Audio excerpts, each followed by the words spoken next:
Hi, I am Dr. John Burghduff. In this video, we're going to explore basic concepts of probability. In particular, we're going to compare and contrast the concepts of experimental probability and theoretical probability. Now, we as humans enjoy certainty. We like to know for certain that something is going to happen, but very little in real life is certain. And so as a fallback, we'd at least like to know how likely something is. How likely will it be that it will rain tomorrow? How likely will it be that the Astros will win the World Series next year? And that idea of how likely is really what we're getting all about when we talk about probability. Since most things in life are not certain, we want to somehow assign some sort of measurement to how likely something will be. And so we do. Probability is basically a number that we apply to a certain scenario or phenomenon to indicate how likely we think something is. That number is usually set between 0 and 1, or when you write it as a percent, between 0% and 100%. With 100% being absolute certainty and 0% being absolute impossibility. I live in Houston, Texas. The probability that we will have snow in the month of August in Houston, Texas is absolutely 0. On the other hand, absolute certainty, what's an example of that? If I roll a die, which is the singular form of the word dice, the probability is 100% that I will roll a number between 1 and 6. Aside from absolute certainty and absolute impossibility, there's a vast realm of possibility, from close to very likely, which means the probability would be nearly 1, to very, very unlikely, which means the probability would be close to 0. I want to introduce the concept of probability and some of the attending definitions by the use of this little spinner. And I'm going to switch cameras here to show you how I'm going to do this. Give me just a second here to do so. There we go. Okay, here's my spinner, and here's some definitions. So some formal definitions about probability. Random phenomena. A phenomenon that has several possible outcomes that could occur. Now, how does that relate to this particular spinner? When you spin the spinner, it is not certain exactly what you're going to get. However, there's a fairly limited number of outcomes that you could get. You could get a red, or you could get a blue, or you could get a green. You're not going to get a purple, an orange, a pink, or a monster. There's a certain set of outcomes, and you don't know which one will be, but when you perform the phenomenon, it will be one of those outcomes. The outcomes, kind of getting ahead of myself there, are the specific possible results. Again, red, blue, and green in this case. We use the word sample space to mean the collection of all possible outcomes. So the sample space here would be the set containing red, blue, and green.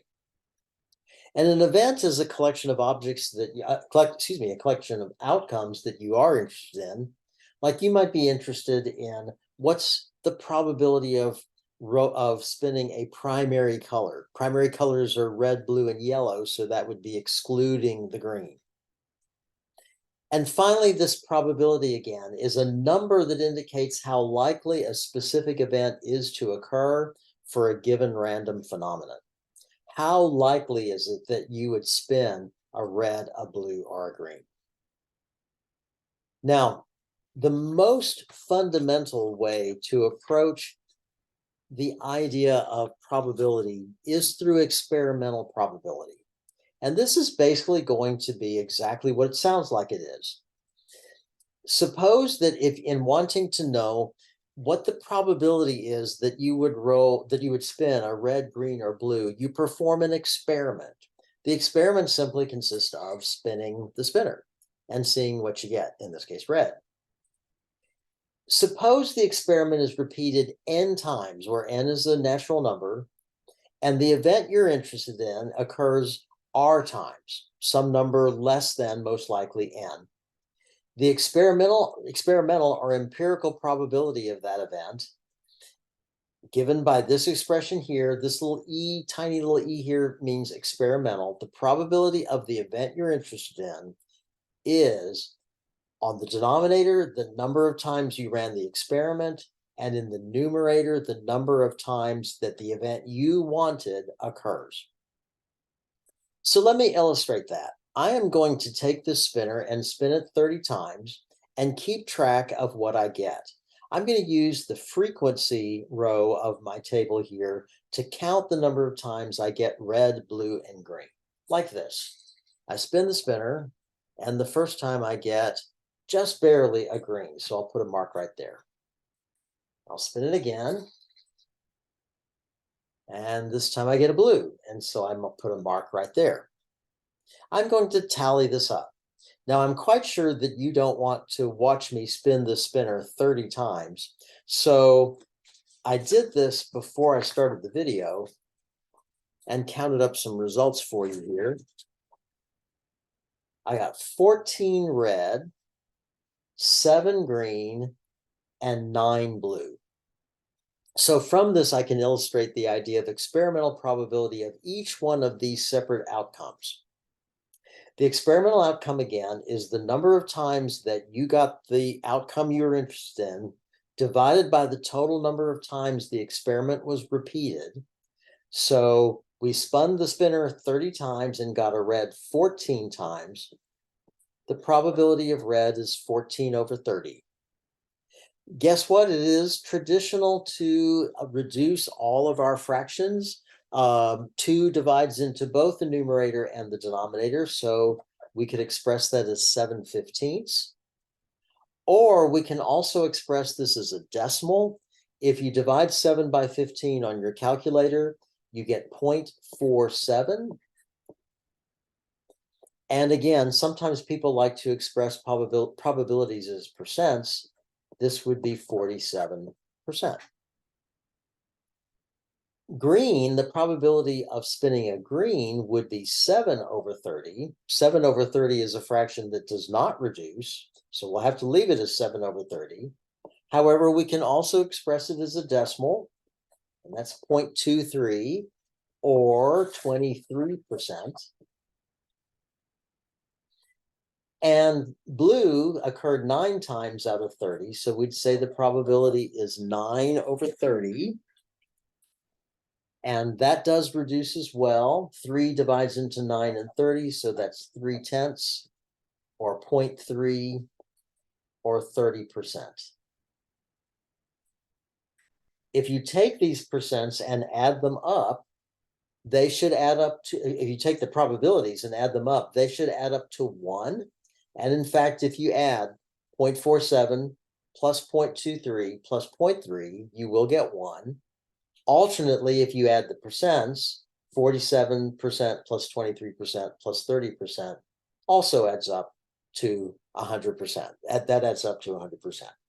There could be some slight variation because of round off error. So you might get 1.01, you might get 0.99, you might get 101%, you might get 98%.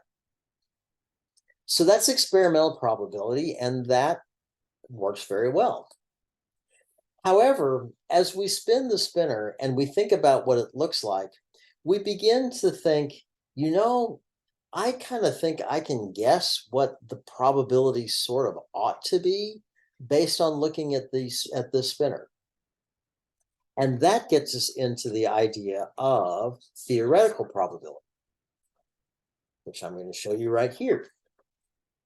Theoretical probability of an event chosen from a sample space. So my events here might be red, blue, and green, and the sample space is the collection of all 3 colors, in which all the outcomes are equally likely, is given by this expression, probability. N of E means the number of elements in E, the number of outcomes in the event you're interested in, divided by N of S. S is the sample space, N of S is the number of elements in the sample space, the total number of all possible outcomes. Now, this definition is based on one very important assumption: the theoretical probability of an event chosen from a sample space in which all outcomes are equally likely. And as I look at this spinner, I think very much it is highly unlikely that these outcomes are equally likely. In fact, my experimental probability showed a pretty strong bias for getting the red. However, we can still apply the idea of theoretical probability if we say, imagine that we take this red sector, subdivide it in two, so that there are four sectors of equal size. And if we look at it that way, I think we can, at least in theory, believe that there are four equally likely outcomes. It's just that two of them would be red, one would be green, and one would be blue. I just pointed at the wrong colors. So if we consider it that way, and we're thinking about the theoretical probability of each outcome, looking at the red, if I divide this into two sectors, so I have four sectors of the same size, four places where I think it's equally likely that the spinner might land. Two of those outcomes are red out of the four possible regions. So we'd say that the theoretical probability of red is 2/4, which we would again reduce to 1/2, which would be 0.5 or 50%. Green, if we again think of this as four equal size regions, one of the outcomes out of the four outcomes in the sample space is green. So the probability of green, the theoretical probability of green, should be 1/4, we believe, which is a fraction that doesn't reduce. As a decimal, it's 0.25, and as a percent, it's 25%. Finally, blue. Blue has the exact same area as the green, so I believe that that is one outcome out of four possible. Again, 0.25 or 25%. This is what we believe ought to happen based on our observation that we see equal outcomes. And if we look back at the experimental probabilities I have, you might notice that they're not terribly far off. 47% versus 50, 23% versus 25. This is probably the most far off, 30% versus 25%. Yet not all that far off in any case.